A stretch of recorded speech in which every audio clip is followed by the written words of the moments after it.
सबैलाई नमस्कार। यो भिडियोमा आज चाहिँ हामी कसरी इन्टरेक्टिभ क्विज क्रिएट गरेर हामीले लर्निङ म्यानेजमेन्ट सिस्टम भन्नुको मतलब मोडुलमा हाल्न सक्छौँ भन्ने कुरा चाहिँ आज हामी सिक्नेछौँ। त्यसको लागि चाहिँ सर्वप्रथम तपाईँले के गर्नु पर्यो भन्दाखेरि एउटा कुनै पनि क्विज मैले चाहिँ यसमा चाहिँ क्विजीबाट गर्दैछु। अनि अहिले चाहिँ क्विजी भन्ने कुरो चाहिँ नि क्विजीलाई चाहिँ वेग्राउन्ड भन्नेले लिएको छ। सो हामी के गर्न सक्छौँ, कुनै ब्राउजरमा जानुपर्ने हुन्छ। म चाहिँ क्रोममा गएको छु, त्यहाँ गएर मैले wayground.com गएर क्लिक गरेँ भने म त्यो वेग्राउन्डको वेबसाइटमा जान्छु। मेरो त्यहाँ चाहिँ पहिले अकाउन्ट क्रिएट गरिसकेको छ। सो तपाईँले चाहिँ यदि गर्नुभएको छैन भने तपाईँले क्रिएट गर्नुपर्ने हुन्छ तपाईँको अकाउन्ट। त्यो अकाउन्टमा गएर तपाईँले एउटा क्विज क्रिएट गर्नुपर्ने हुन्छ।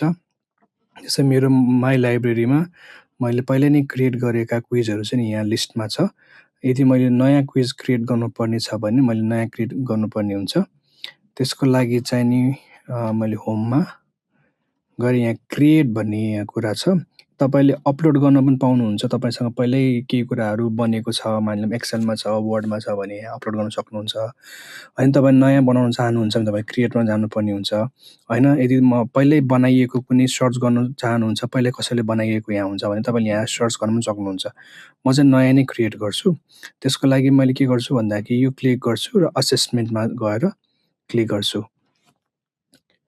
अनि त्यसपछि आएर मैले चाहिँ यहाँ create with prompt or text छ, क्रिएट विथ स्ट्यान्डर्ड करिकुलम छ, स्टार्ट फ्रम स्क्रैच। म चाहिँ एआई युज गर्छु, प्रम्प्ट युज गर्छु। त्यसरी म क्लिक गर्छु।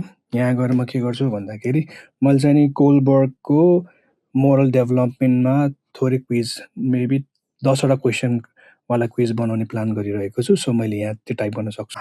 अनि मैले यहाँ ग्रेड लेभलमा चाहिँ युनिभर्सिटीको लेभलमा गर्छु। डेप्थ अफ नलेज मैले 2 मात्र राखेँ लेभल। अहिलेको लेभल 2 मात्र राखेँ। त्यसपछि number of questions I will give 10 मात्र। त्यसपछि आउटपुट ल्याङ्ग्वेज मैले इङ्ग्लिसमा गरेँ अनि मैले नेक्स्ट गरेँ। अनि जब मैले यो गर्छु तब यसले प्रोसेस गर्छ, यसले क्रिएट गर्छ। अनि रिफाइन यो प्रम्प्ट विथ सब टपिक्स। अब केमा गर्न चाहनुहुन्छ, म स्टेजेस अफ मोरल डेभलपमेन्टमा क्लिक गर्छु। अरू तपाईँले अरू पनि क्लिक गर्न सक्नुहुन्छ, तर अनि यसमा मैले एउटा क्रिटिक पनि मैले थप्दिएँ। सो यसरी मैले दुईवटा कुरालाई अझ त्यो प्रम्प्टलाई चाहिँ अझ डिटेलमा गर्न सक्नुहुन्छ। त्यसको लागि त्यसपछि मैले क्रिएट रिसोर्स गरेँ भने यो एआईले चाहिँ आफ्नो काम गर्छ र यसले आफ्नो 10वटा क्वेसनमा ओके। सो यसले चाहिँ नि बनाइसकेको छ क्वेसन। 10वटा क्वेसन 10 मिनट्स 10 पोइन्ट्स 5 मिनट्स भनेको एउटा क्वेसनको 1 पोइन्ट दिएको छ। अनि यसले हरेक क्वेसनलाई चाहिँ यहाँ हेर्न सक्नुहुन्छ 10 सेकेन्ड दिएको छ। र तपाईँले चाहिँ अब यो एआईले बनाएको क्वेसन भयो, त्यसले दिएको आन्सर भयो, यसले करेक्ट आन्सरलाई पनि यसले ग्रिन टिक गरेको छ। त तपाईँले क्रस चेक गर्न सक्नुहुन्छ whether it's correct or not. जस्तै मैले क्रस चेक मैले मानिलिउँ मैले सबै चेक गरेँ, सबै ठिक छ भने यसलाई मैले के गर्छु भन्दाखेरि पब्लिस गर्छु। अनि पब्लिस गरिसकेपछि चाहिँ यो मेरो लाइब्रेरीमा गएर बस्छ। अघि मैले जति पनि मेरोमा लिस्ट थियो त्यो लिस्टमा गएर यो एउटा पनि बस्छ। अब यसलाई मैले स्टार्ट नाउ गरे पनि भयो। स्टार्ट नाउ गऱ्यो भने मैले यहाँ क्लिक गरेँ भने अब स्टुडेन्ट पेज भनेको स्टुडेन्टको पेजमा खेल्ने कुरा भयो भने टिचर्स पेज भनेको टिचरले लिड गर्ने, कति टिचरको स्पिडमा हुने भयो। मैले मानिलिउँ टिचर्स लिड गरेँ भने सो यसरी चाहिँ हामीले गेम खेल्न सक्छौँ। यो सबै कुराहरू भइहाल्यो। मैले यसलाई स्टार्ट गरेँ भने त्यसपछि यो गेम हामी खेल्न सक्छौँ यसरी।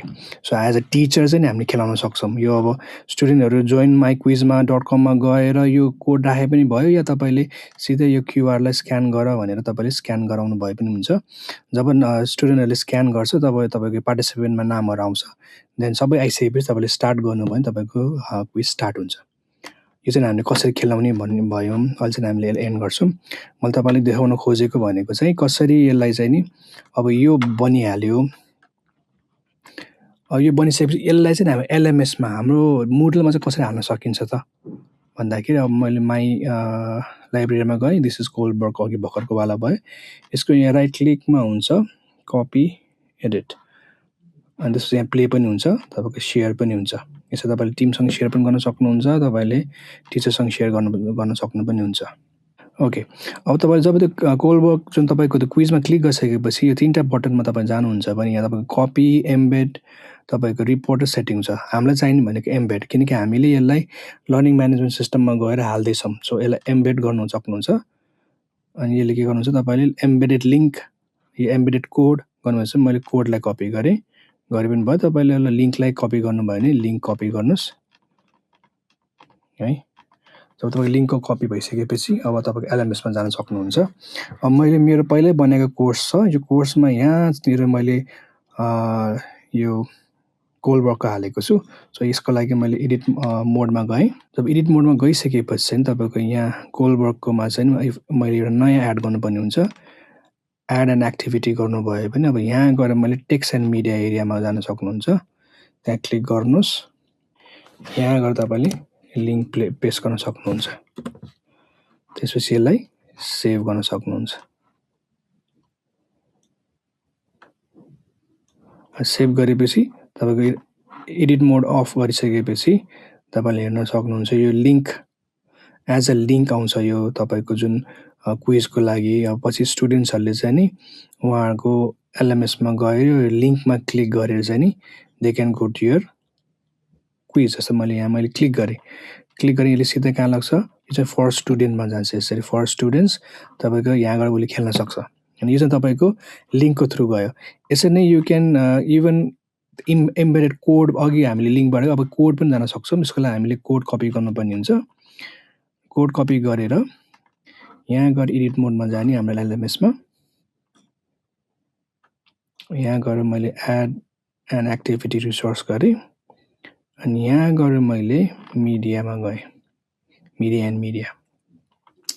एन्ड टेक्स्टमा गएर ओके यो क्लिक गरिसकेपछि तपाईँको यो तलको रो आउँछ यहाँ तपाईँको सोर्स कोड एचटिएमएल कोड राख्न आउँछ यहाँ क्लिक गर्नुहोस् र यसलाई रिप्लेस गरेर यसमा तपाईँले अघिको त्यो कोडलाई पेस्ट गरिदिनु भयो भने सेभ गर्नुहोस् अब यो चाहिँ के हुन्छ भन्दा त एलएमएसमै तपाईँको त्यो छुट्टै वेबसाइटमा नगइकन एलएमएसमै गएर यो बस्छ अब हाम्रो साथीहरूले हाम्रो स्टुडेन्टहरूले के गर्न सक्नुहुन्छ भन्दाखेरि लिङ्कमा नगइकन सिधै यहीँ पनि खेल्न सक्नुहुन्छ सो यसको लागि चाहिँ तपाईँहरूले परेन उहाँले खेल्न सक्नुहुन्छ